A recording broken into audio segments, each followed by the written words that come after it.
आज तक आपने सुना होगा कि इब्लीस हमेशा इंसान को इबादत से गुमराह करने की कोशिश करता है, मगर आज की यह कहानी इतनी अजीब है कि इसे सुनकर आप हैरत में पड़ जाएंगे।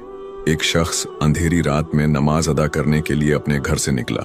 रास्ता बहुत अंधेरा था और चलते हुए उसे ठोकर लग गई। वह मुंह के बल गिर पड़ा और कीचड़ से लथपथ हो गया। गंदे कपड़े देखकर वह वापस घर लौटा, लिबास बदला और फिर से मस्जिद की ओर रवाना हुआ। अभी कुछ ही कदम चला था कि उसे दोबारा ठोकर लगी और वह फिर गिर पड़ा, मगर उसकी हिम्मत कम न हुई।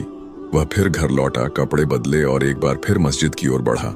इस बार जब वह घर से बाहर निकला तो दरवाजे पर एक अजनबी खड़ा था, जिसके हाथ में एक चमकता हुआ चिराग था। अजनबी चुपचाप उसके आगे आगे मस्जिद की तरफ चल पड़ा।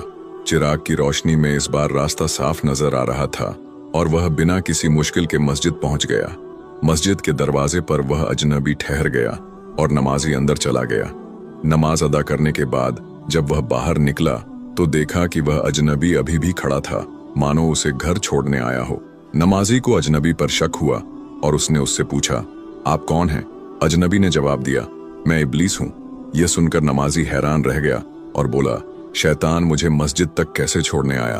तेरा काम तो लोगों को गुमराह करना है।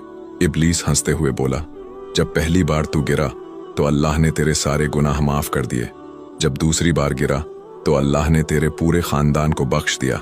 मुझे डर था कि अगर तू तीसरी बार गिरा तो अल्लाह पूरे गांव को बख्श देगा, इसलिए मैं चिराग लेकर आया ताकि तू बिना गिरे मस्जिद पहुंच जाए। यह सुनकर नमाजी की आंखों में आंसू आ गए। उसने सजदे में गिरकर अल्लाह का शुक्र अदा किया कि उसकी मेहनत और नियत को अल्लाह ने कबूल कर लिया।